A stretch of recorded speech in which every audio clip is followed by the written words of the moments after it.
Mic. Camera. Action. You don't want to see our children? We don't have children.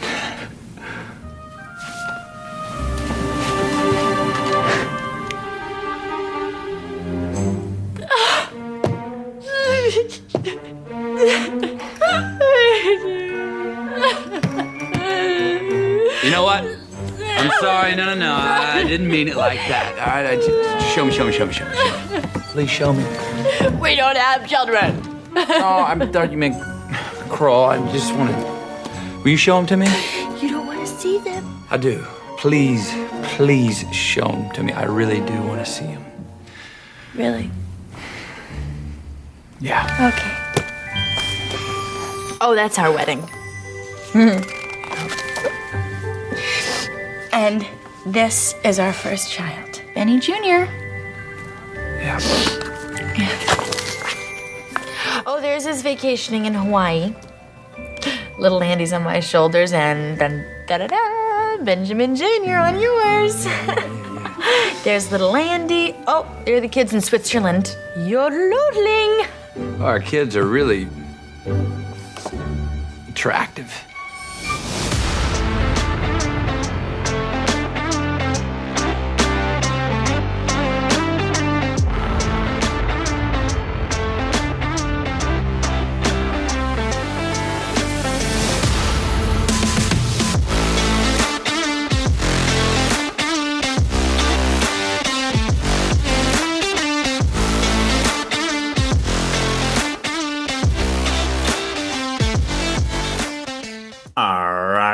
All right. Welcome back to the Filmography, the show dedicated to watching every credited film from an actor's complete back catalogue from past debut through to present day in chronological order.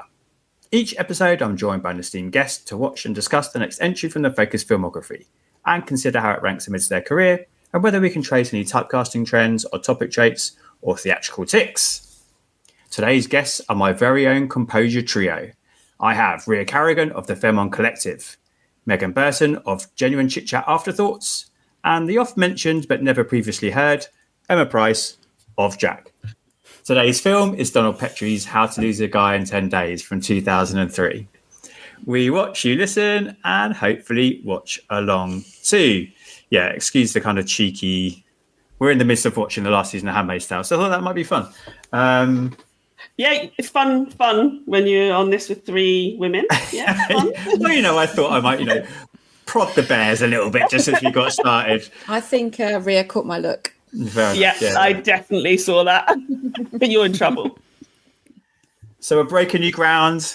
Emma's appearing. I have three guests, but I think it should be really interesting because of the film we're here to talk about. I can be the sole privileged white guy sat amongst women striving to make it in the world as we talk about how to lose a guy in 10 days, which is going to be interesting because it still, I think, holds quite a classic feel. I think people still look back on it fondly, but the further and further away you get from things, of course, the more and more dated they can become in some of the depictions and some of the choices made too. So I think there's going to be quite a lot for us to talk about. Who is going to dive in with their initial thoughts first?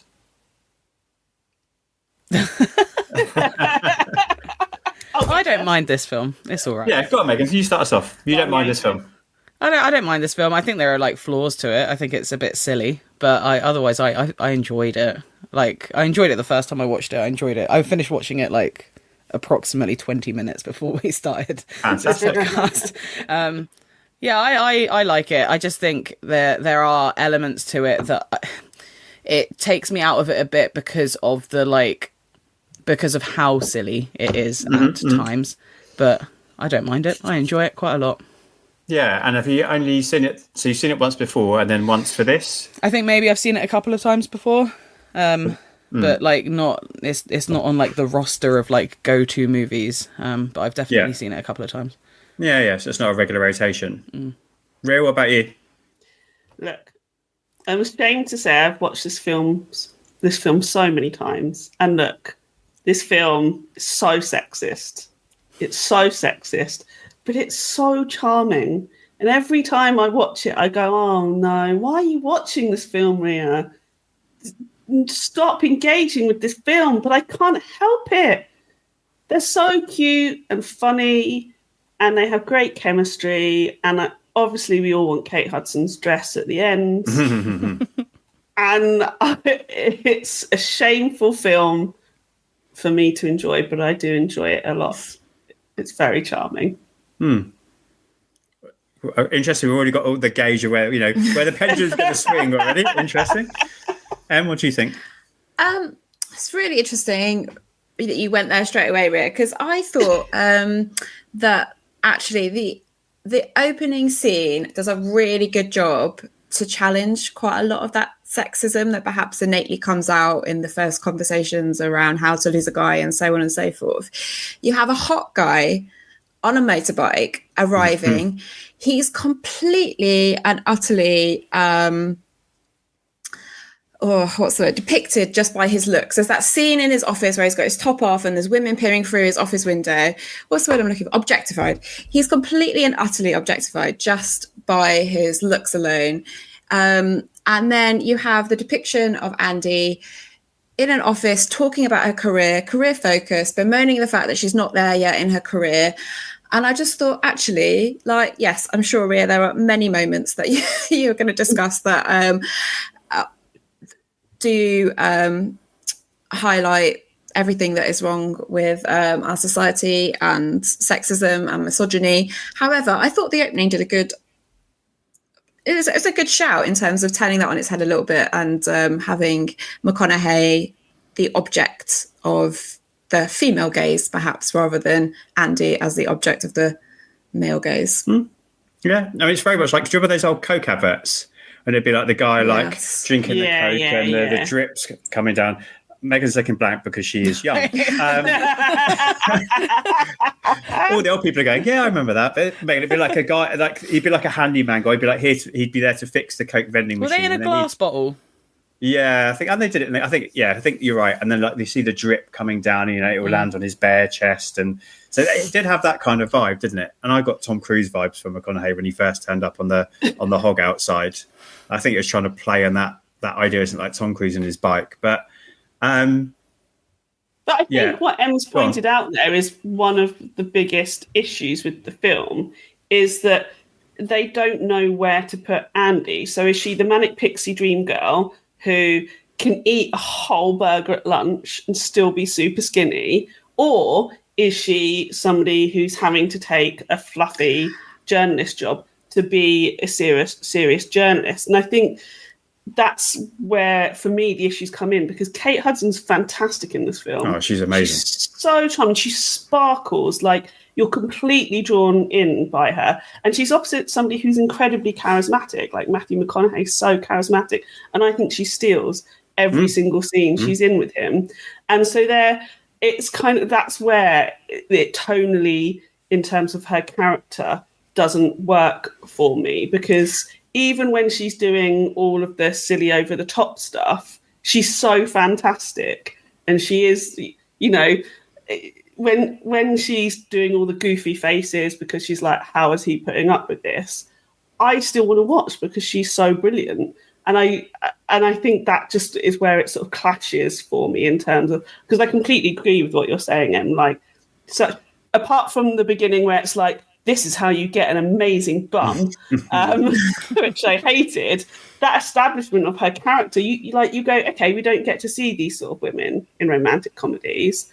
And then that sort of gets left behind, especially at the end, where she doesn't go to Washington for her job interview, because apparently you can write anywhere in 2003. And I was like, I don't think you can, but okay, Matthew McConaughey. I just want to reiterate, Ria, that burger scene really pisses me off. As if she's sitting around eating burger for a lunch. Come on. There's I love the face she pulls, no way. Yeah, I mean, she is amazing, isn't she? She is like, if you didn't know, you don't need to be told, like, she is Goldie Hawn's daughter. Like, she has that kind of, as you said, like sparkiness. I think sparky is a great word for this movie. She has like complete, like, no, not complete. She has like no sense of like kind of worrying about keeping up an appearance. She's willing to look silly. She's willing to pull funny faces. I think she is the absolute star of this movie, 100%. And I think we're sold on her immediately. That first scene when she's with her friends in the office, she does about 6 different characters. She does like a sultry femme fatale voice, and she does like kind of, as you said, yeah, fine, a little bit manic pixie dream girl, but she does like girl boss. She does like kind of baby talk, and she sort of hits all these things, which I think, whether they're deliberate or not, they are kind of leaning into those kind of tropes. And they do it, I think, deliberately at times in the movie. They even call her out for like, are you doing the baby voice? I think that's where at times this, for me, I know we're all coming at this from a different perspective, but for me at times, I think that's where this saves itself. I can't watch this and say it's perfect in how it's depicting things. Of course not. But I think it is doing it with a modicum of knowledge of like kind of self-reflectivity for the time, for 2003. If this was made now, it'd be really different. But I think for 2003, it's doing a pretty decent job of trying to show, you know, Ben's not actually particularly a good guy in the way that he does things, I don't think. The way that he's undercutting the Judys is not cool. The way that Judys are depicted at the end of the movie is not cool. It makes those kind of missteps. But I think there's moments when it does kind of try and do something fair. And I think particularly in the way that she handles her character. And I think to Emma's point as well, like, I think she's made a really good point that I don't think at any point in the film, even at the end when she's in that amazing dress, is Kate Hudson objectified. In fact, the one moment it happens when he gets hit at the cinema and he's rubbing himself on her chest, like, it's not a gratuitous shot of her chest. And in fact, like, she pushes him off and knows exactly what he's doing. So I think you've raised such an amazing point that actually, if anybody's objectified in this film, it's Matthew McConaughey. Take that, Matthew McConaughey. We're all going to stare at you. He doesn't mind. I mean, I made a note. Any of us mind, do we? No, either. 6 minutes in was the first shot off that you mentioned, and then 40 minutes in we get the next shot off. But I really like that moment outside the cinema when he's been punched, because I think it's a moment between the two when their chemistry comes through as actors as well as the characters, because it feels like, I think there's quite subtle stuff going on at times, because they are actors playing characters playing other characters.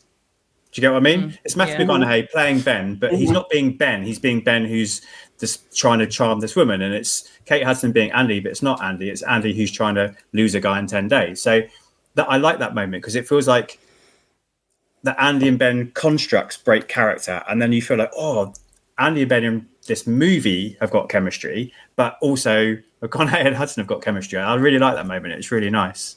Yeah, I thought it was really funny. I think it made me laugh out loud. And there's times that I laughed in this. I mean, I laughed a lot more than you did. And there's times I sort of caught myself thinking like, I probably shouldn't laugh at that. But I had already laughed, so it was too late. Like when they're picking the woman for Ben in the bar, you know, it's kind of mean actually what they're doing. And it's like that girl and like, whoa, be nice, ladies. But I'd already laughed. And I was like, oh, I probably shouldn't laugh at that. But it's too late. I've already done. So He did laugh at that. I did laugh at that, yeah. So I think... But that's where I come back to that idea. I think like at times it missteps, but actually because it is, as you said, Ria, carefree and light and fun and charismatic, and you kind of get caught up in the kind of joy of it all for about the first 2/3, for about the first 80 or so minutes. Because this is a dumb film as well. Yeah. Like when you watch it, so dumb. So like, normally I just watch it for fun, and this time I was like, I'm not going to do a critical analysis. Let's be honest. This is how critical I got though. The plot makes no sense. Like it's I don't know if we're going to talk about the ending specifically, but oh my God, it is one of the worst endings to a film I've ever seen in my whole life. Please. And I enjoyed the film, but it was just so ridiculous. Hello, whatever universe we're working in, you don't decide to apply for a like this. I don't know whether this is too minutiae to I don't know if this is off what you normally talk about, James, but the practicalities of applying for a job, getting invited to an interview, and then just whisking yourself off to Washington in that space of like 24 hours is absolutely unfathomable, as if that would happen in reality. Sure. Sorry if this is a really boring point. No. But also it tried to hit every single cliche of every rom-com that's ever been made ever. To what point I haven't, like, I think you've already said it, Ria. Like, she goes against the way that her character has been like portrayed and represented throughout the film, which is that she wants to advance her career. She wants to move away from writing for this particular magazine. She wants to be thought of in a more serious light. And then some guy who, let's face it, she doesn't know Ben at all, not the real Ben. And then she's willing to give up this magical interview that she's got within 24 hours to possibly start a relationship with somebody who's, let's face it, very attractive man, has lots of charisma. But apart from that, what else does she know about him? The real him. He likes 10 days. She's known him. That's it. He likes basketball. Yeah, she's known him for 10 days. and he's really good at that game. What's that game? Bullshit. Yeah, exactly. But doesn't that tell you a lot anyway? Like, as if, why would you want to be dating a guy that's good at bullshit? No. I know the layers of that. Yeah. I hear all of that, but also, you know, it's a you know, I know what I'm about to say, how triggering this might be. It's a chick flick. It's a rom-com. It's doing these tropes on purpose. And I think some of these, for me personally, I think are knowing. It knows this ending is stupid, but it's going to do it anyway. The bullshit stuff is really interesting because I actually think that's another of those genuine moments for the characters in the movie, because that's where they actually decide they really like each other, but also, like, she's never had this kind of genuine relationship and genuine family situation stuff before. So I don't know, I hear what you're saying, but I think, yeah, she doesn't know Ben, but I think she can see who he truly is in that weekend with his family and sees that as something that she's willing to. So do you think he isn't? So do you think he is two people as well? So do you think he's like advertising Ben, and that's a facade he has up? And then am I being Tony Frean? Am I reaching? No. And real Ben is who she sees at that weekend. I do, yes, but less so her. I think we mostly see Ben for who he is in the movie. But there's little glimmers, I think, you know, when he actually won't look in the handbag. And I know he sort of eggs his mates on to knock it off, and then he does. But I think there are little glimmers of, like, he is a decent guy underneath the kind of bravado and the ad guy. But yeah, not as much. How did she pay for the taxi? Whenever I watch this film, every single time, and I've seen this film so many times, how did she pay for the taxi? Did Catherine Hahn's character pay for the taxi when she got back? If so, she deserves that £300 she gets from Ben to be the fake therapist. Oh, Catherine Which Hahn. taxi? The one at the end? No, at the beginning, when they go on their date and she leaves her bag, she then gets a taxi and blows him a kiss. Yeah. How the hell does she pay for the taxi? Oh, yeah. Yeah. I mean, we're getting in the weeds. But every time I watch this film, it's what I think about single time. Is that the bit that's got the really good line? I've written it down here. When he's leaning out the window and he's like, "Oh, you are already falling in love with me." And she's like, "I'm going to make you wish you were dead." It's If you don't fall in love with Kate Hudson in that bit when she blows that kiss and says it to him, oh my God, she is perfect in that bit. So I hear all the criticisms. I just think the setup with, like, him being douchey bro, trying to get women to fall in love with him, and her being kind of, you know, mean girl. That's not quite the right term, but mean girl trying to lose a guy, I think is a really fun setup and allows for this kind of. The situations they get in Megan, I agree with what you're saying, and maybe we'll get you to chime in and elaborate on some of those in a minute. The situations are ludicrous. Oh, they're so insane. But the opportunity for her to play those caricatures in those moments are worth it, I think. Yeah. Yeah, I mean, the most insane one for me is when it starts to, like, kind of deteriorate. It's like towards the ending is when they're at that, like, big diamond party. And then, like I know this is a real, like, silly thing, but, like, there's people that make, like, the commentaries on, like, the, like, feminism and sexism, and then I'm like, how does that guy know that song on the piano? Like, he's about to play his, like, own pieces of music, and then he's like, do you know You're So Vain? He's like, well, it's not my song. And he's like, yeah, but do you know it? But then plays it perfectly, and the whole band knows it, and they both know the song, and it's just like, this is dumb. This is really dumb. Why is this happening? It has no relevance to the rest of the film, like, aside from the fact that they both know that each other are doing some extra thing on the side. Like, and also I said to Mike, I was just like, I don't understand how they can be frustrated at each other because they're both in the wrong here. Like, they've both been secretive and they've both been doing bad stuff. Like, I don't understand how they can feel justified in being irritated at the other person when they've both been deceitful. Are they really angry with themselves? Yeah. Oh. But no, that bit with the piano when he just starts playing the song and knows it off by heart and perfectly, I was just like, this is stupid. And I dislike this bit immensely. That's a little bit when the film falls off a cliff, isn't it? That kind of whole diamond stuff. The frost yourself is ridiculous. No company would ever use that slogan. It is so bad. And then you've got the one from Andy. Not only does he steal it from Andy, yeah, that's true. I think it's a legitimate marketing campaign. You guys should not be getting any advertising money. I don't know who your clients are, but you are not good. Sorry. Well, the client is that crazy lady with the red hair. Yeah. Oh, yeah. No. Feathers. You pointed out it's a feather hat. It's weird. It's like a feather Feathers. cap or something. It is odd. Speaking of music, can we talk about how Matthew McConaughey's or Ben Berry's sex music is hot in here? That must have been out around that time, right? But yeah, it must have been. But I was like, I was watching. I was like, I don't know. Is this happening? It's getting hot in here. That's what you want to have sex to. Yeah. As soon as that music came on, I think the face that I was just making was the face that I made when the music came on. I was like, interesting. And he's like, no, I need to think forward in the future, and then changes it to something else. But I can't remember what it was.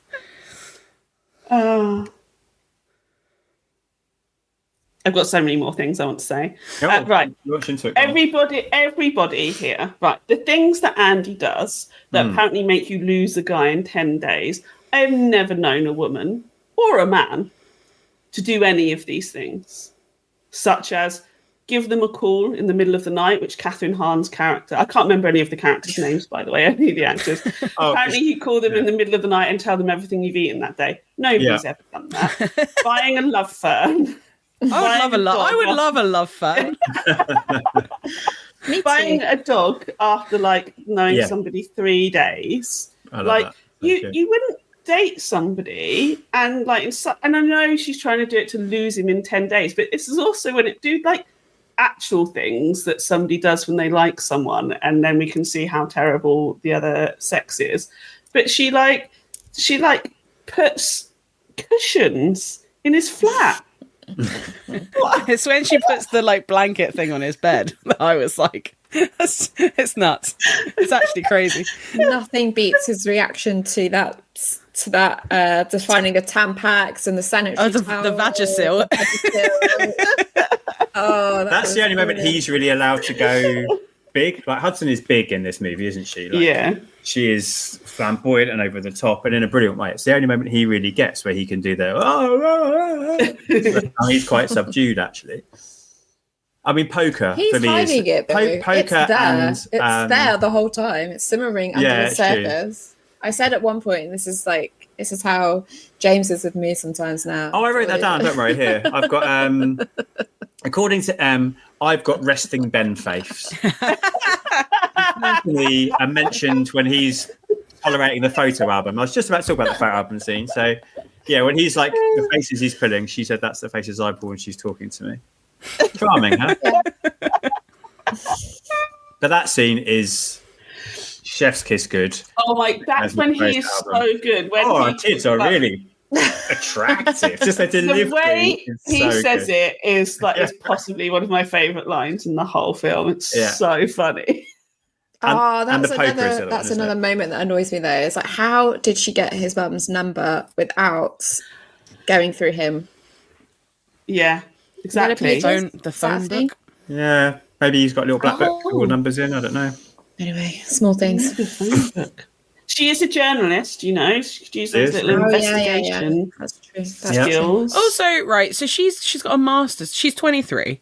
Oh yeah, this is funny, isn't it? She's 23. She's 20. I know Kate they Hudson referenced is her in the age movie, in the Yeah, film. she's 23 in the film, and she's got a master's degree in journalism, and has clearly got a job in quite a high Like the fastest growing magazine in the States. yeah, that. And I'm just like, I was like saying it to Mike. I was like, okay, so if she went to uni at 18, like if she did a 3-year degree and then did masters straight after that, and also it mentions that she's been there like a year, I think at some point. I'm like, I guess that's plausible, but like it's a stretch.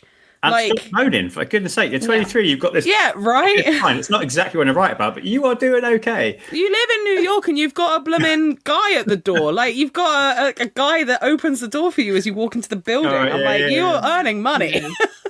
Yeah. It is a nice porch. Yeah. Megan, do you We see specifically her remember apartment anytime, do we? Once. right at the end, he drops Yeah, her right off, at doesn't the he? He's end. like, oh, this is where you live when they come back from the... Yeah, and that's when you see the trip. doorman, Mm-hmm. and Yeah. then you don't. Yeah, interesting. Sorry. So do they deliberately mention her age in the movie? Do they say she's 23? I'm Yeah. pretty sure, yeah. Do they? Yeah. No, but see, I think you know they do, because we watch some of the behind the scenes stuff and they talk about Kate Hudson, the actress, being 23. But either way, it is kind of mad that she's mid-20s, let's say, at the most. And, she's doing all right, because, I was not in that comfortable position in my mid-20s, that's for sure. I was eating off chicken nuggets. Barely your mid-40s, James. Yeah, well, That's true. Mid-20s was, scraping by. She's doing I think pretty you'll well. find that was when you invented hot dog pasta, James. Yeah, probably. yeah. Which is something I still enjoy.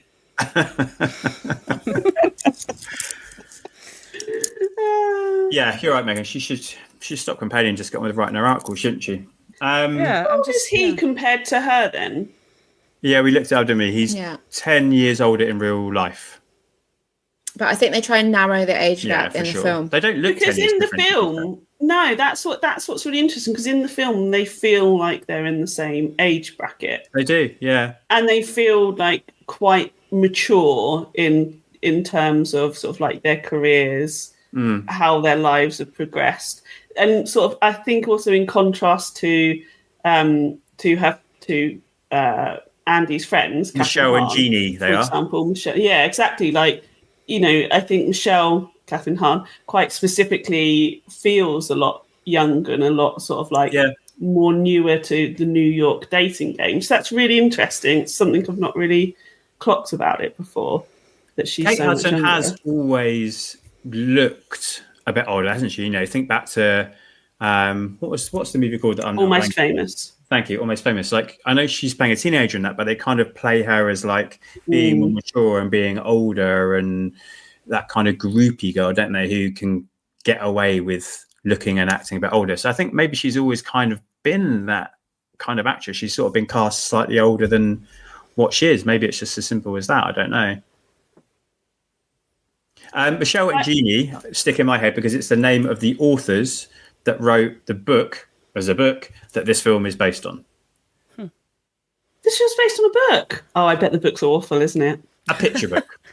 A Picture book. A picture book of don'ts for women in the early 2000s of what don't do on dates with men. Oh, that's Oh gross. no. Happy Christmas, Ria. Yeah. No, we don't do Christmas presents anymore, right? Sure. You can have an extra one this year, don't worry. Oh wow. It's Available. based on a book. No, yeah. It's still in print. No, I doubt it. No. Yeah, so it was like a picture book of don'ts. But I guess it fits the culture. Like we at the start we spoke a little bit about magazines and having this job. It was really prevalent at the time, wasn't it? Early 2000s. These kind of magazines, these kind of articles, this kind of, and maybe that's where this film is quite good. Heavy objectification of women at this point in history. Thinking of all those women that were damaged by their mental health was damaged by the treatment by magazines and Sack paparazzi of at this shame. point. Yeah.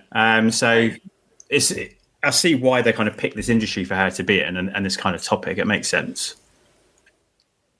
It was very Devil Wears Prada, isn't it? Because Andy in Devil Wears Prada Yeah. also has to, work at a fashion magazine, which she doesn't want to do. She wants to be a quote unquote serious writer. And I do kind of like that. I do kind of like we've all been stuck in jobs that aren't really what we want to do, and maybe we don't. Because I think Andy doesn't believe in all of these things, which again I think is quite interesting that she's having to do them all. So, you know, she's doing something that she really doesn't believe in. And we've all had to do that in hot jobs, right? Just me. We've all had to do jobs where like, this is shit. I have to do that in my current job. Things like that.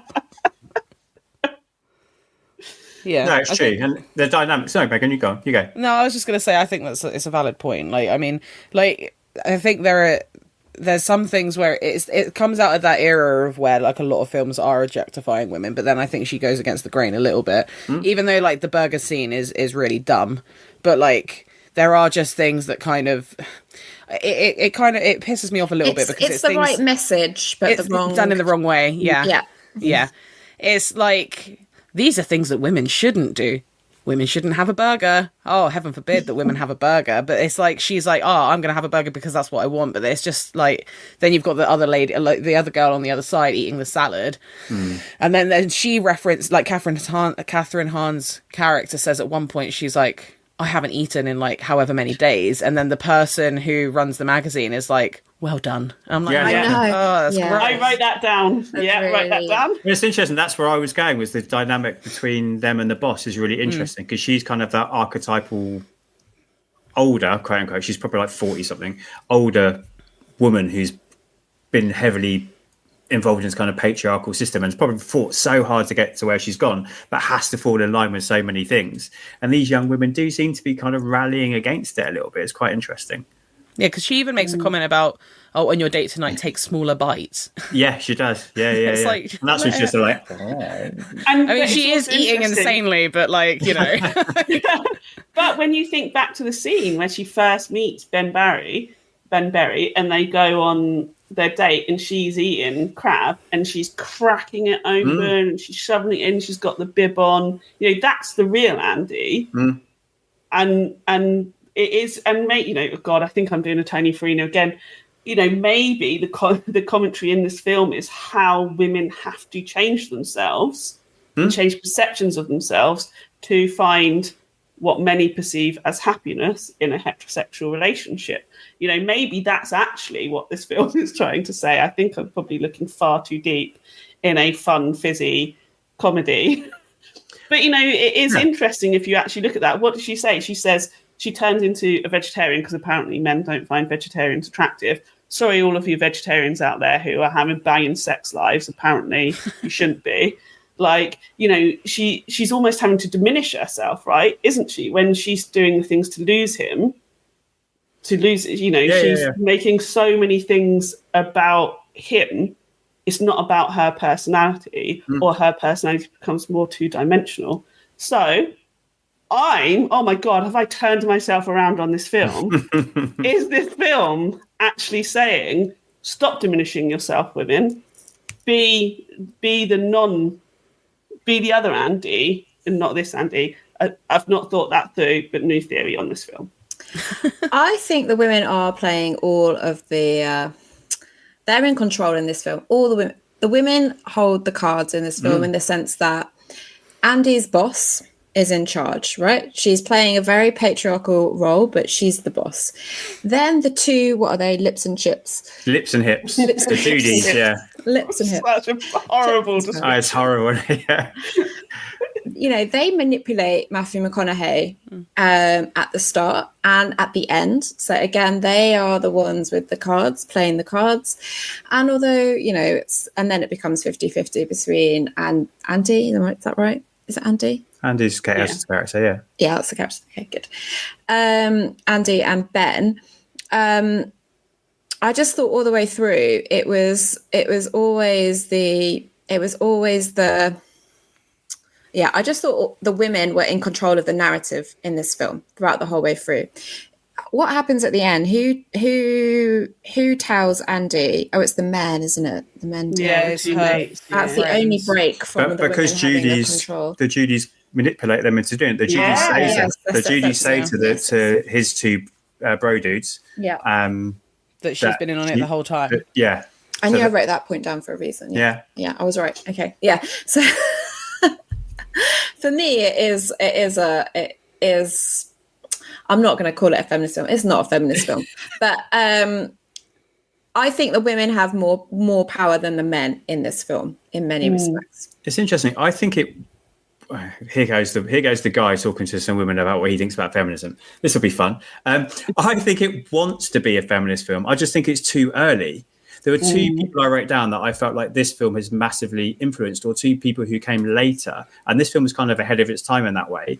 One is Judd Apatow, who is not writing feminist movies, and one is Paul Feig, who is writing interesting feminist movies. And I feel, but I think you can feel both those filmmakers in this to a degree. You kind of get the Apatow-y stuff with Matthew McConaughey and his bro dudes and the poker game and the smoking the cigars but you get the Paul Feig stuff with the female friendship and them, being successful career ladder climbers, and even the Judys to an extent, I think are quite a Feig-y type character you might expect to see. You'd have a different end to the movie. You wouldn't have her abandoning her career. You wouldn't have her subjugating herself for him. The ending ruins it in terms of it really saying, we're here, we've written this amazing feminist film, come and watch it. I mean, there's probably lots of other things. If he chased after and said, you're going to Washington, can I come with you? I'll come with you, yeah. Perhaps, but then that maybe is what you would do now in 2025, but you weren't going to do that in 2003. Maybe you should have been doing it, but you just weren't going to. Sorry. Well, I mean, he also has a good job, doesn't he? And also they, to be fair, have only known each other, 10 days, 11 days, 12 days. So, I just think that's the thing for me is that 10 days is like barely any time in it. But I know that that's the point of the film. I'm just like, 10 days is nothing. But like, it's just some of the way that she acts. I'm just like, oh my God. Like, no, absolutely not. I don't know. I like. What's your funniest moment?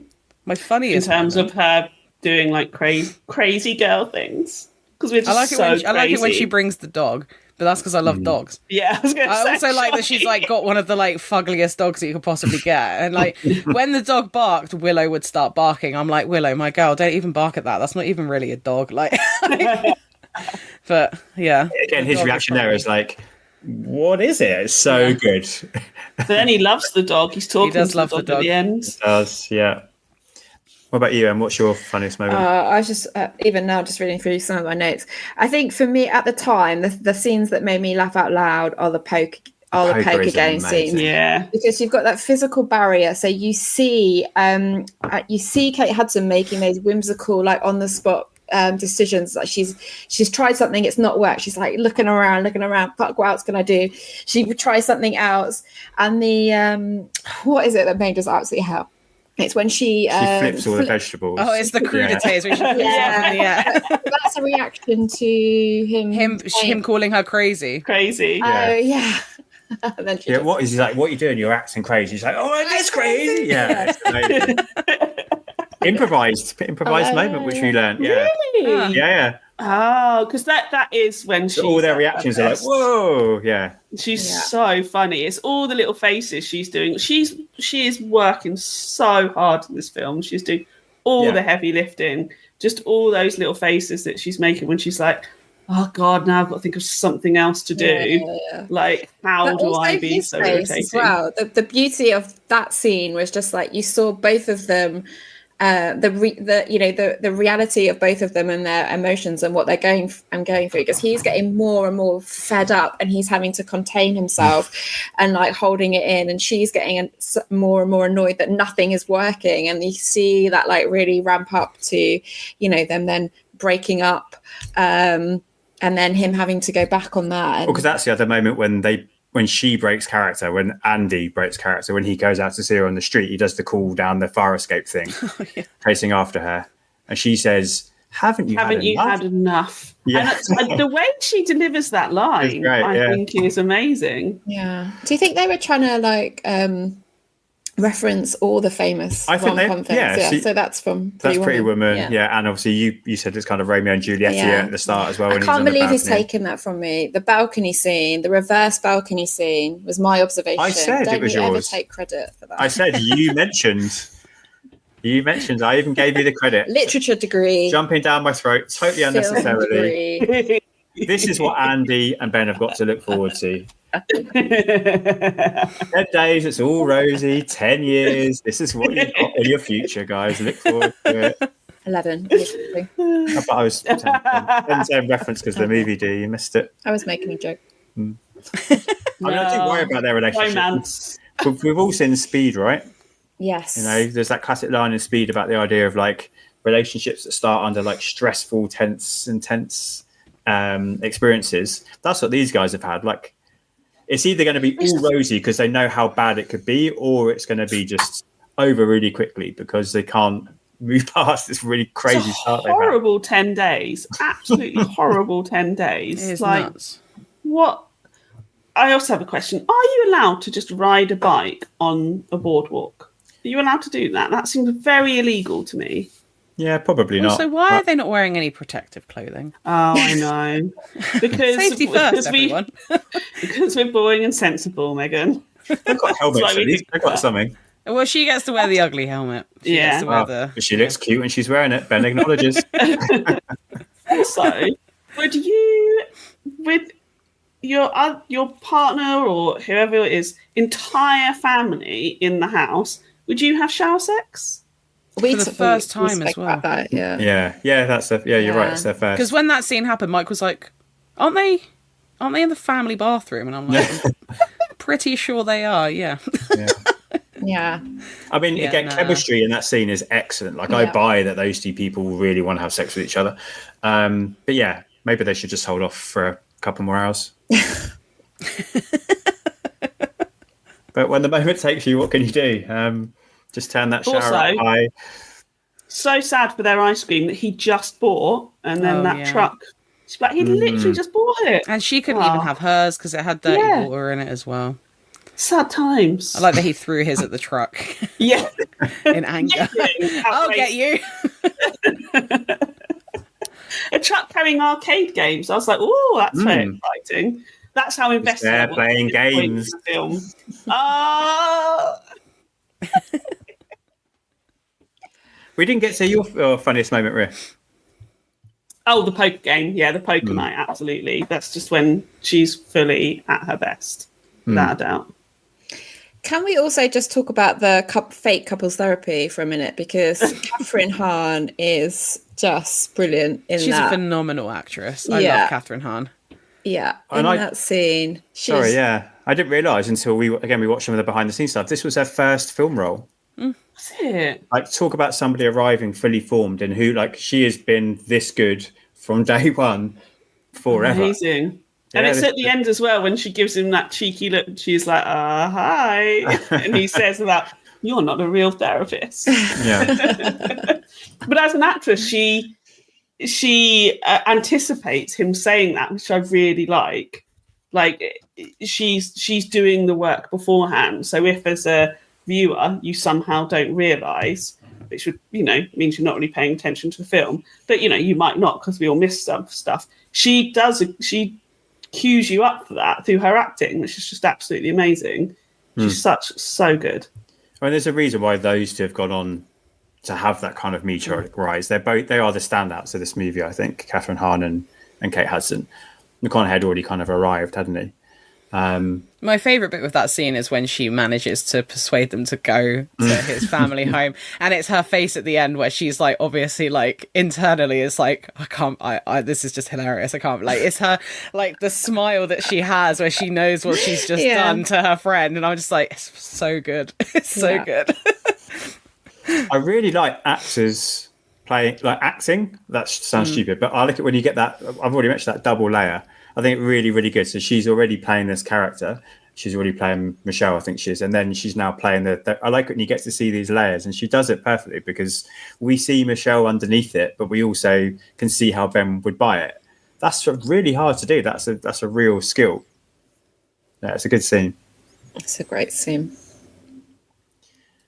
Yellow dress, do we want to talk about it? I mean, iconic. I don't think we need to say anything other than that. Yeah, it's a beautiful dress. I like it. It makes me think of Kira in Atonement. Atonement, it's that kind of like, you just remember that person in that dress kind of forever. Really, you then associate them in your head of that kind of look, don't you? Well, it was also that it was the cover for the movie as well, wasn't it? It's like on the DVD. Oh yes, it was the famous Oh, cover. the lean. So Yeah. I did do some lean research, everyone.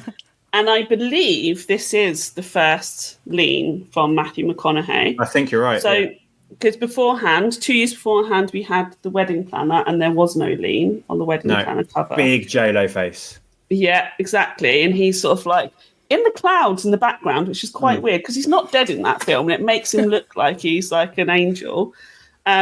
He's in Ed TV in 1999. He is squished between two women, but there's not a lean. It's definitely not a lean there. And then, iconic, in 2008, he leans against a surfboard. That's the moment. So he's got 4 official leans against women, but 5 if we count a surfboard. Well, maybe that is his woman in the movie. That's the thing he loves to play. It's called Surfer Dude. Yeah, So, that's you know. one I am not looking forward to. No, it did became so iconic, didn't it? The lean.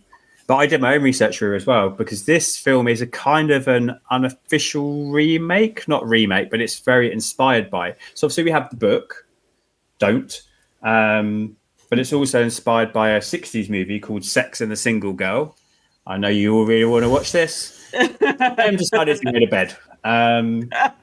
James watched it all. Yeah, and in that movie, they're an X in the poster. She's wearing yellow. The actress is wearing a yellow dress. It's Natalie Wood and it's Tony Curtis, and she's wearing a yellow dress, and they're in an X shape.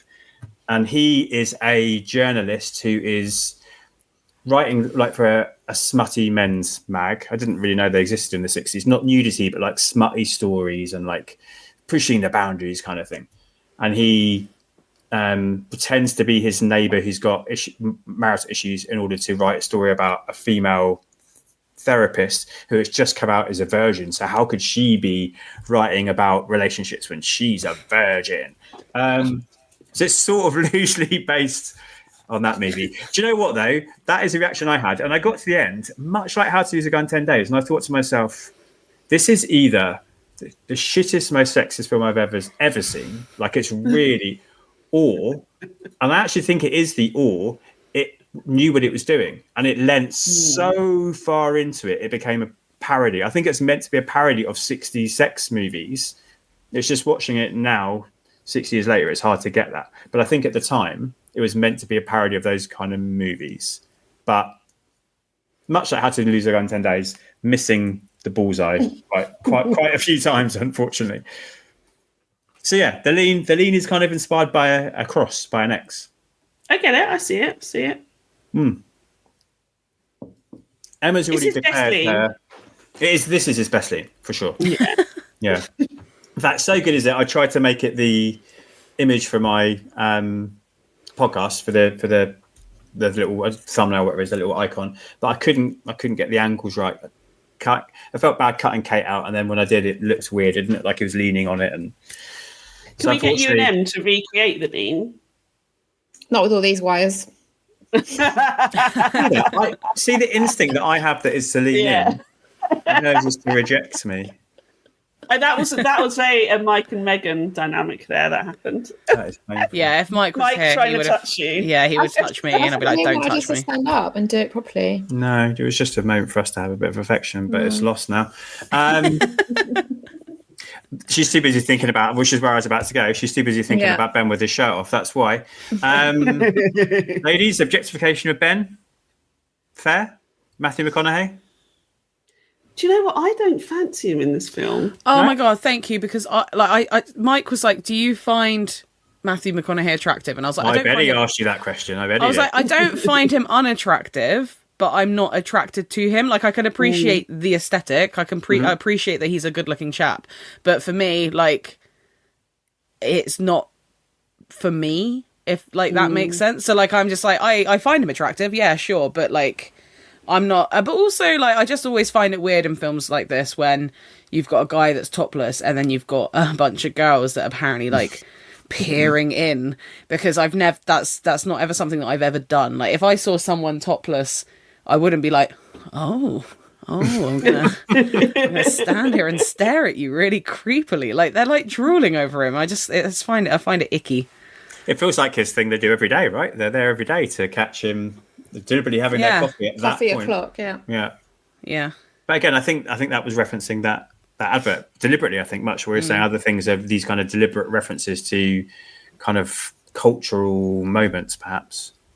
But I get it. Do you think it's the character of Ben is not attractive? Yeah, that's what I was going to say. Megan, do you think it's partly that as well? Because what he's doing is not okay, and Yeah, I think potentially. But I will say, like, in this film, him being topless doesn't feel 100% out of place. Whereas in your community, this guy gets trust me. there are some films where you'll have like the guy and suddenly they're in the shower and I'm like, but why do we need to see them topless in the shower? Like there's no relevance to the fact that they're in the shower. Like him getting changed in his office and just changing his t-shirt, like to me can seem fairly logical. Then obviously they're in the bathroom and they're about to have some sexy time, like that makes sense as well. So like it doesn't feel out of place when we see him topless. But I do appreciate the fact that we don't see Kate Hudson topless. Like it's nice for once that it's not the woman that is, as well as you said earlier, it's nice that it's not the woman that's being objectified for once. And that backs up your point of like kind of the women having kind of the power in this movie, which is why he's the one that's objectified and not her. Ria, what do you think? Is it the character Ben? Is it just that McConaughey's not your type? I mean, he is objectively a very handsome, attractive, and charismatic man. And I'm sure he's one of those people that you meet in person and they draw you in. And they, he feels like he's the sort of person that looks at you like you're the only person in the room. And so I totally get why people like that. But I think there's just something about him in general that doesn't do it for me. But in this film, he's just a bit sweaty. Like he always just seems a bit sweaty, And famously doesn't wear deodorant, Matthew McConaughey. Do we know this about him? Really? No. Well, there you go then. Sweaty and stinky. It's a life choice. You can look it up. Lots of women talk about the fact that yes, he has a natural musk, but it's not offensive. Lots of his female co-stars say like it's all right. It's not that bad. What a weird thing when you've worked on a film, right? And an interviewer says to you, "How does Matthew McConaughey smell?" Yeah, manly, musky and manly. What an interview question! Yeah, he's just a bit sweaty. It's just a bit there. And then his goons. He seems to have like a sheen on him. Yeah, and his little goons put me off as well. Like he's friends with them, and I'm like, ooh. The one of them is in Friends. Eddie, yeah. Yes, Eddie. I was like staring at him for ages. I was like, why? Why? I was like, there's something about this character that's off. Why do I know him? There's something about this character that I'm just not like liking the vibe, and it's because he's the roommate in Friends, and I'm like, oh right, yeah, okay, you're crazy in Friends. That's why. So like, I was just like, there's just something about you. Cray on Chandler, right? Is that? Yeah. The one about the goldfish. Yeah. And dehydrates everything. Yeah. Yeah, okay. He sort of plays the same character in everything, if I'm honest. So he crops up and he just sort of plays neurotic guy. Yeah. Yeah. No, it's interesting because, most of these episodes we've talked about the fact that, and we've said it here as well, McConaughey does have this natural kind of charisma. He's born to be on the screen. There are these people who just, as you said, really like kind of, I get it in terms of like if you have in a relationship or one-to-one, but the camera wants to look at him as well, doesn't it? And like he draws your attention. But there is that Kate Hudson stratospheric kind of, he's the moon here. He's orbiting around her really, which is really interesting to see because so much of this journey so far has been his chemistry with people, how charismatic he is, but here. It's Kate Hudson is the one that's the true charisma, and he's kind of working around her. But I wonder if that says something about the relationship on set, about how it's being handled by Donald Petrie, about who he is an actor, that he was happy to be like, oh my God, this is her movie, this is her moment. Let her kind of own it and take it, and I'll be the kind of background, I'll be the secondary. He's the straight man, isn't he? He plays the straight man. Yeah. And he is funny. He's got comedic chops, but he very much plays the straight man role. He gets a few funny comedy moments, but they're not as sort of like goofy or as out there as hers are. No, I don't think it's. I think it's. Well, when we were getting something that we learnt was that she was cast essentially for this role, but I've got to talk about who was originally cast in a minute. And then she picked him. She said she wanted Matthew McConaughey for this role. So really interesting. You get it. Their charisma is amazing. They're in Fool's Gold together, which is not a film for me. I don't enjoy it.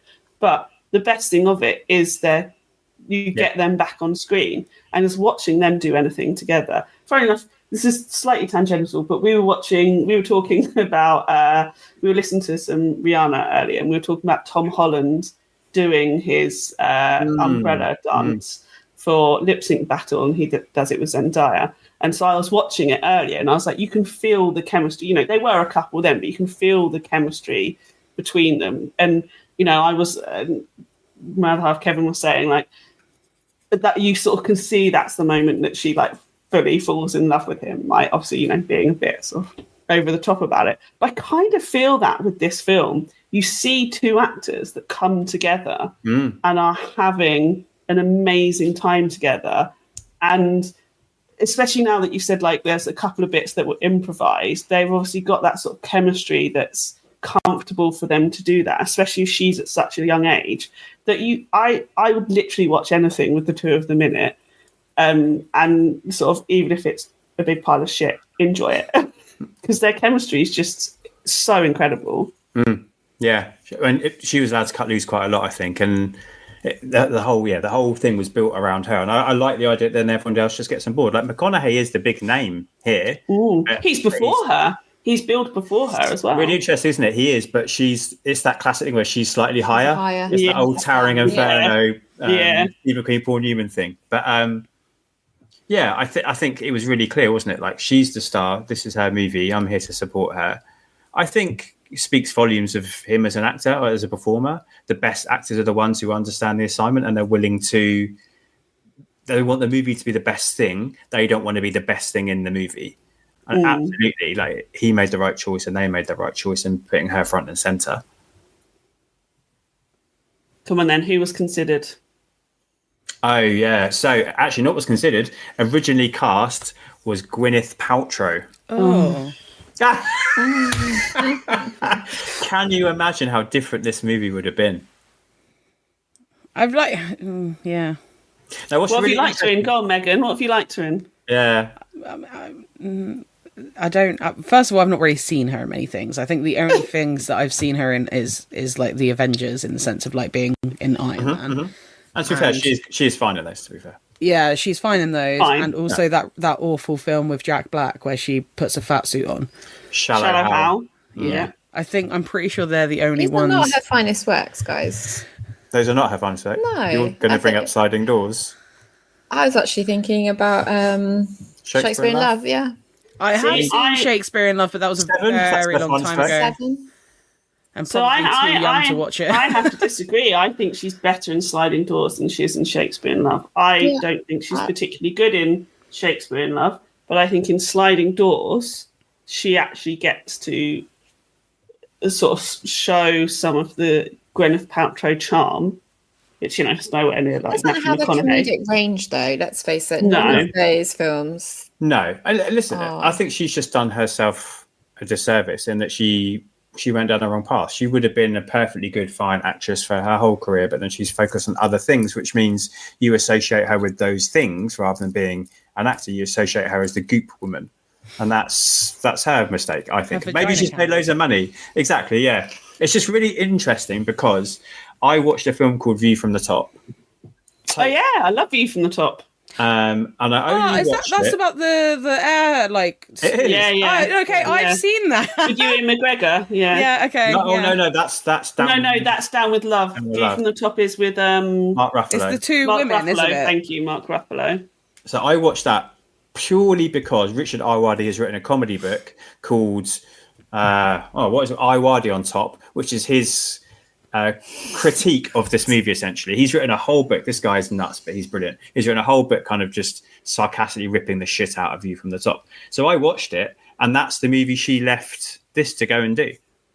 So she was cast in this, Really? and then there was a delay in this starting. So she went off and did View from the Top, and then Kate Hudson got the role, and the rest is the rest. I don't hate View from the Top. I have to say, I don't hate it. I know it's not good. I thought it was a complete stinker. I thought it was one really awful. I know it's not good, but there's a little bit of charm about it. But that's a film that doesn't know what it's doing. No, it doesn't know what it's doing. It's all over the place. I'm pretty sure I watched that when. Oh, sorry, Ria. No, you go. I'm pretty sure I watched that when Netflix had first become like a streaming service, and then they didn't have like a wide range of movies on there yet, and it was like a lot of like not great films, and I just watched it randomly on a day. It's weird seeing her trying to be like fizzy, and she's trying to beat Kate Hudson in this movie. That's clearly what she would have done. It would have been exactly the same sort of performance. But Gwyneth Paltrow cannot do sparky and fizzy and fun, and she's just not built that way. She's more serious. I don't know, but yeah, she's a lot more serious. Yeah. In that, who is it? It's Christina Applegate plays. Christina Applegate, yeah. If they flipped it, she needed to. Well, not flipped actually, but she plays that kind of role perfectly. I really like. See, I think maybe I really like Christina Applegate, so maybe that's why I give You from the Top a slight pass, because anything with her in, I enjoy. Yeah. Not that film with Cameron Diaz though. I've never seen that. The Sweetest Thing. I've never seen that. Sweetest Thing, yeah. They sing the penis. Selma Blair. Yeah, it's not great. No, I've not seen that. Have you seen that? I think I've seen that, but I can't remember. Back in your Charlie's Angels days. Oh, yeah. Fandom days. Yeah, probably. I'm outing you right now. Yeah, Emma likes Charlie's Angels. Fine. Girl power. It was all about girl power. It's a 10 of the century. What was more girl power than kicking ass of the... Again, I don't hate those films. I think they very much knew what they were doing, and they did it and had fun with it. Great chemistry between the three ladies. You know? The first one was brilliant. And I still think I said to you, I think you should do a Cameron Diaz version of this show, because I think she's got such a strange career. I know you don't want to, but she's got such a strangely interesting career. I don't like Cameron Diaz that much either. Yes, man. But look at her career. You don't team down with Diaz. People that you like. Cameron, No, I understand. You're right. That's exactly the point of this. The concept of the show is that an actor who can show range, who you can see kind of career development, and she was initially cast because she was sexy and blonde, and we can linger the camera on her, and she becomes a proper actress. You're right. There's a journey there. I just couldn't watch multiple Charlie's Angels. I just don't find her an engaging presence on screen at all. She's also in a really weird film called The Box. I think it's called The Box. That film is we nuts. saw that at the cinema. I saw that at the cinema. I was well confused by it. Whether you press the button or not. Button, with James Marsden. Yeah, no, I hear you. I think we've spoken about it before. To move away from doing another white man would be a good idea for the next series of this, and I think finding an interesting actress would be the right move, but it's not going to be her. Sigourney Weaver. Yeah, somebody else has mentioned Angelina Jolie. She might be interested. I really want to do Michelle Yeoh, but it's just really hard to get all her early movies or early Hong Kong stuff is really hard to find. Yeah. Michelle Yeoh. Right. Sorry. I mean, I've seen all her movies anyway. Have you watched Black Doves? Oh my god! Because I love Keira Knightley. People may not have heard me talk about Keira Knightley, but I think she's incredible. I'm not saying. I think she's an absolutely underrated actress, and she's moved on so far from using her chin to act. This is incredible growth. I also have luckily seen her in real life, and it was like looking at an angel. I don't know why I keep on talking about angels in this episode. It's really weird. But yeah, she's incredible. And you watch Black Doves, and you're just like, this woman is just phenomenal. Anyway, this isn't about Keira Knightley. She's the best thing in Pirates of the Caribbean, even better than Johnny Depp. So anyway. Just so I was looking through my notes as we were talking there. I do think it's worth cycling back. We'll start thinking about trying to wrap up soon.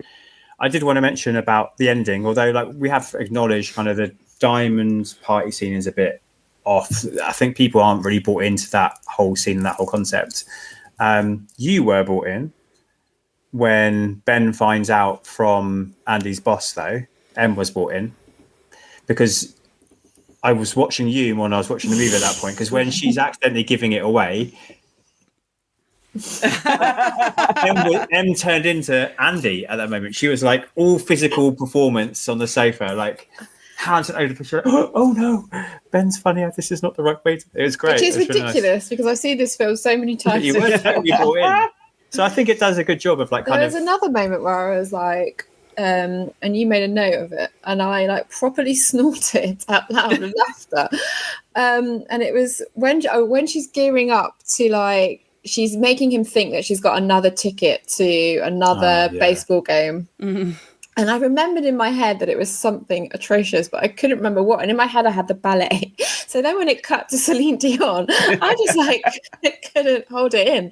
I was just like, no, that is brilliant. Like, anyway, I hadn't realised I was doing that in the final scene. If only I could have captured it. There's a great shot at the end when Andy's finding out and he's finding out at the same time. And it's one of those, God, excuse me. It's one of those 4 shots. So she's at the front and he's at the back. So he's slightly blurry. It's not an Orson Welles shot where everything's in focus. Wow, blank faces. God, cut that out. James. No, that I'm definitely not in. I'm going to boost the volume just for that bit. Wow. And I was like, that's actually really lovely filmmaking because we're getting to see them in real time. And it sort of makes you feel a bit shocked. You're like, he's finding out at the exact same time that she's finding out, keeping them in one shot. Yeah, I just felt was like really clever. And it's something I've missed on previous watches. It's not a detail I've noticed. So I really enjoyed that. A bit of split diopter would have been nice though, wouldn't it? Yeah. Blank faces again, see? I thought I'd throw myself under the bus as well, Ria. Thanks. A bit. Yeah, I think this film invites you to buy in. I think it does. And I think the reason you buy in is because of those two. Those two just, despite the fact that the situation is ridiculous and over the top and ludicrous, and despite the fact they're both being bad people, you do want the classic rom-com ending. You want it all to work out and you want them to be together at the end, even though we all suspect 2 weeks later, another 10 days later, it's all over again. Yeah, I mean, I didn't fall asleep, so if I didn't fall asleep, that means I am engaged in the film. Wow, I'm a sleepy review, girl. 5 stars. We did watch it in 2 parts, to be fair, but I didn't fall asleep. What would we rate it in if we had to do like a stop? Would it be diamonds? Would it be burgers? Nice. What would it be? Ferns, bulldogs. Oh, in ferns. Yeah, and love ferns. Yeah, let's do it in love I want ferns. that plant. It's just a fern, Megan. You could go buy one. Yeah? Oh, as if Mike's going to let me get any more plants. I've already got loads of them. So how many love ferns would you give it out of 5? 4 love ferns out of 5. Yeah, I'd probably, I would say 4 love ferns out of 5. Oh. You don't really rate movies, do you, in that kind of way? You don't think of it in that way, do I you? would say It's either a bit 3.5 tricky. or a 4. Yeah, I'm 3.5 ferns.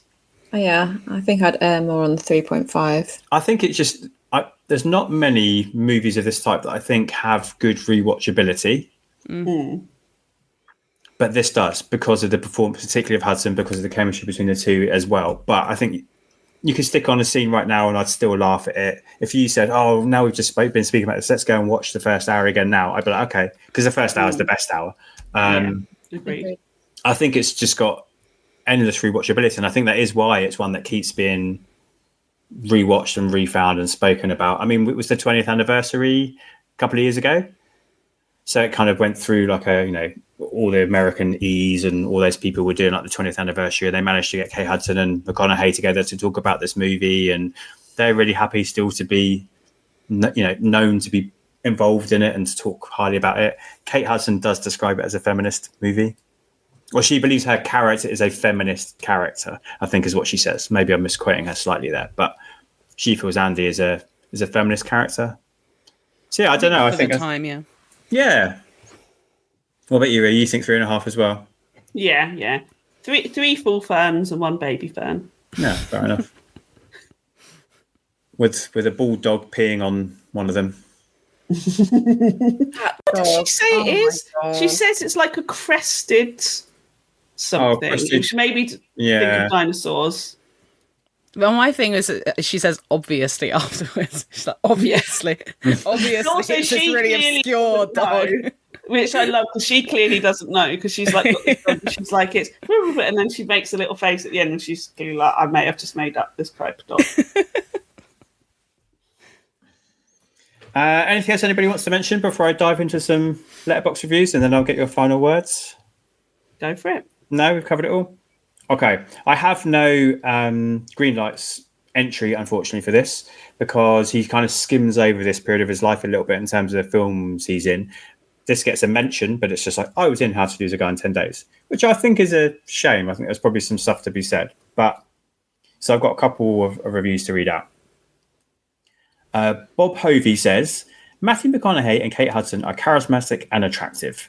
The premise sounds funny in principle, and there are some good supporting players, but overall the film falls flat.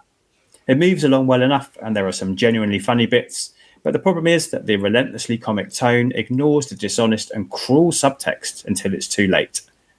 If it had been addressed all along in a sincere way, it could have given the film some bite, as well as convincing us to care about these two basically unlikable people. He makes an interesting point. If it had been like just one of them trying to fool the other, it wouldn't have worked, though, as a concept. I think the only way they get away with it as a concept is to have both of them trying to manipulate the other. So yeah, I think that's like a genuine point. And feels like a review now of a film that's 20 years old. I think that's that thing, when young people watch Friends now, they look at all the things that are wrong with it. Okay, well, sure, but, a lot's changed since then. You still can find it funny. It's all right. So I think that's one of those which is kind of like judging it by today's standards rather than 2003 standards. It'd be a really different film if you made it now. It'd be really interesting. I'd quite like to see them try and do this now and how they would play that out, what that kind of female role would be in terms of the workplace and how that dynamic would work compared to that. I think you could do something really interesting there. Do you think you could get away with them being as mean to each other? I'm not sure you could. Do you even have like agony aunt columns anymore? Like, good point. Because there's always like Substacks and Instagrams and stuff like that, isn't there? That's what it'd be now, wouldn't it? They'd be an influencer. Yeah. So actually, I don't want to watch that movie. Yeah. No, I don't want to watch that. Change my mind. Raj says, my bisexuality is defined by Matthew McConaughey with his perfectly cooked lamb and Kate Hudson in that stunning yellow dress. To be fair, you had more of a guttural reaction to Matthew McConaughey getting his shirt off than I did. Yeah, no. That is top review. I'm quite happy to acknowledge that, absolutely. Matthew McConaughey with his shirt off. Why do you think I'm doing this podcast? He makes the weirdest noise when he's putting that like red currant dressing on that lamb. Oh, yeah. It's very sexual, that scene with the lamb. It's true. Okay, Logan Kenny says, look, it's pretty bad, but I'm just grateful that it's better than The Wedding Planner. Yeah. And I agree, because The Wedding Planner is shocking. And last one, Lauren says, Kate Hudson and Matthew McConaughey have enough chemistry to power a nuclear bomb. And that's why this is and always will be a rom-com staple. I think they're all reasonable. Yeah. And it gets, let's have a look on Letterboxd. What does it get? It gets 3.7. So it's about the ballpark of what we've been talking about tonight. And I think that's probably a nice mixture of those people who've got nostalgia for it when it came out and then those that are looking at it through a slightly more modern eye, I would imagine. In terms of for the man, though, in terms of for McConaughey, we know this is, if this was a Kate Hudson watch along, this is a undoubted classic because this is up there. This is, we had Almost Famous, which kind of launched it, and we had this, which made her kind of a star, someone who can lead her own movies. For McConaughey, though, do we think amongst his filmography, this is a classic, worth catching, or completist only? Megan, can I start with you?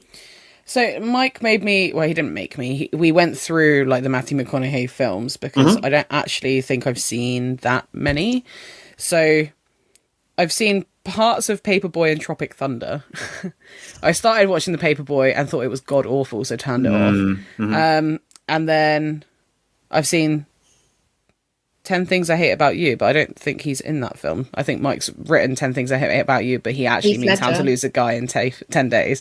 Because if it was 10 Things I Hate About You, I bloody love that film. Yeah.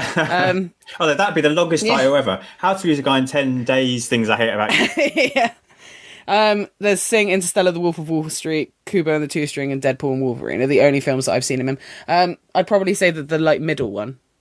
So worth catching. Yeah. Like, for him as an actor, this is something that's worth catching to see him in this like kind of fun chemistry. Yeah, fair. Ria, what do you think?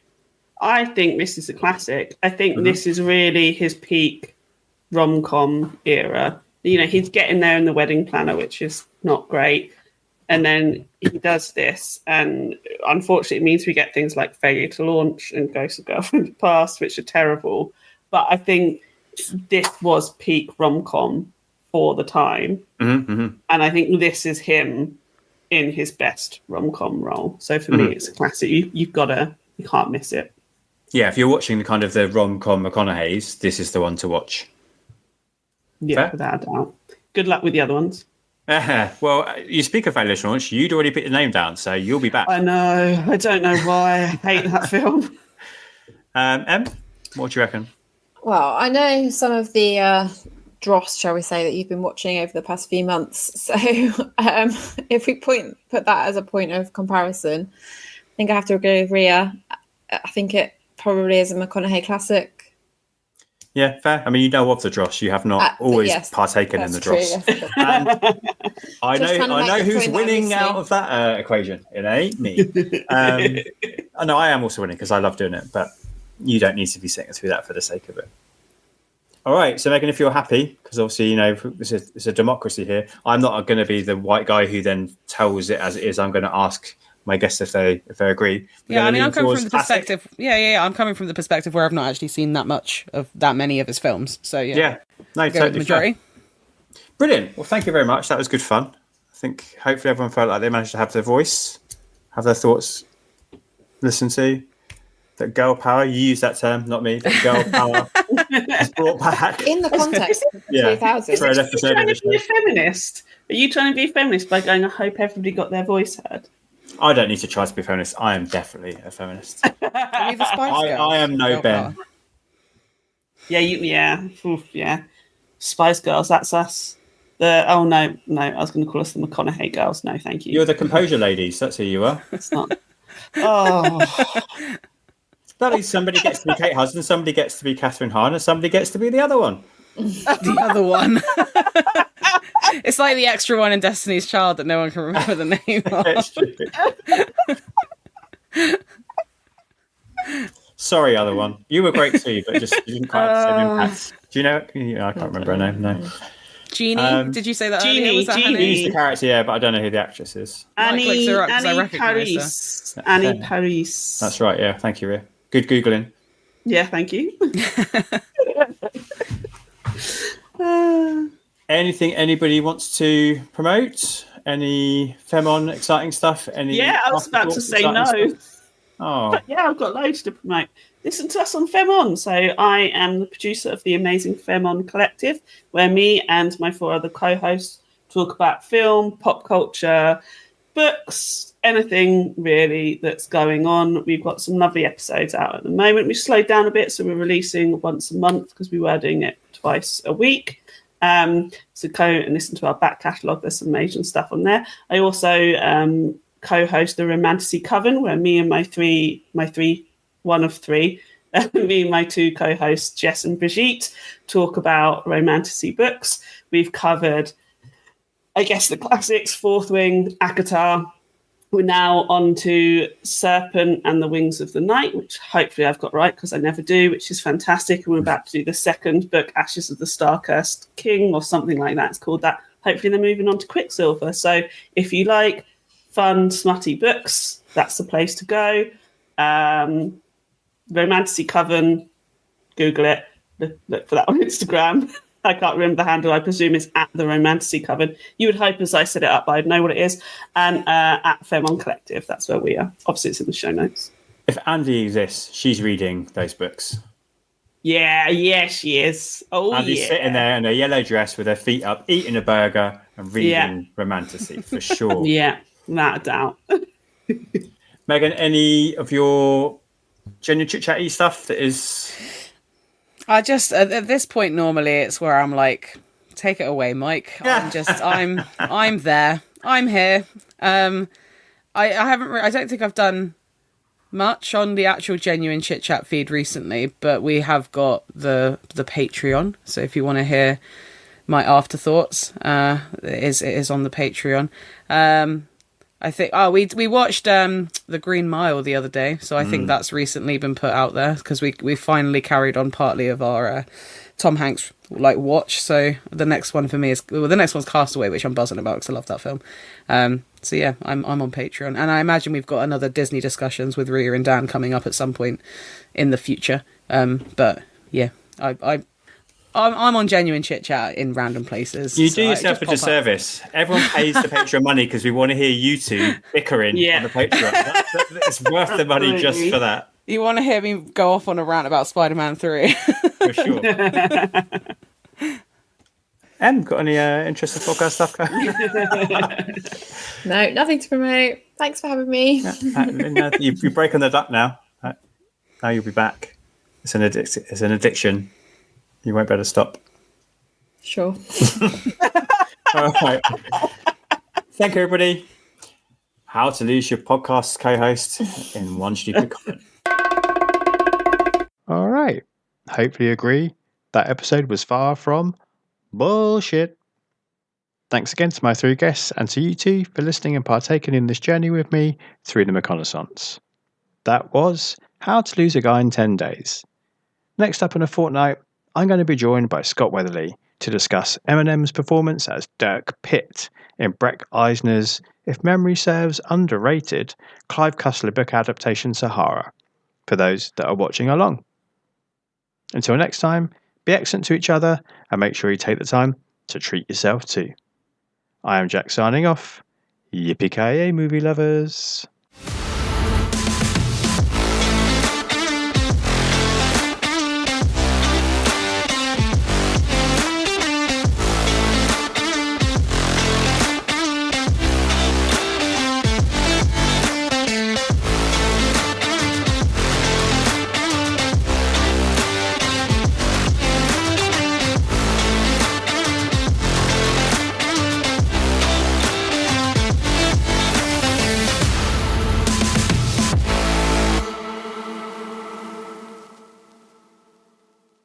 You just gotta keep living, man. Livin. Cut. Oh. She'll be back and we'll have to do 12 minutes. That'll be my edit point. Okay.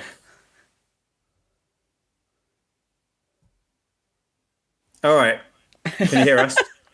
It was like Ria's on a feminist rant. Get rid of her. Yeah. Silence. Silencer. But you can see my hands. They didn't move. Yeah. Can't see mine though. But you're one of us. Come on.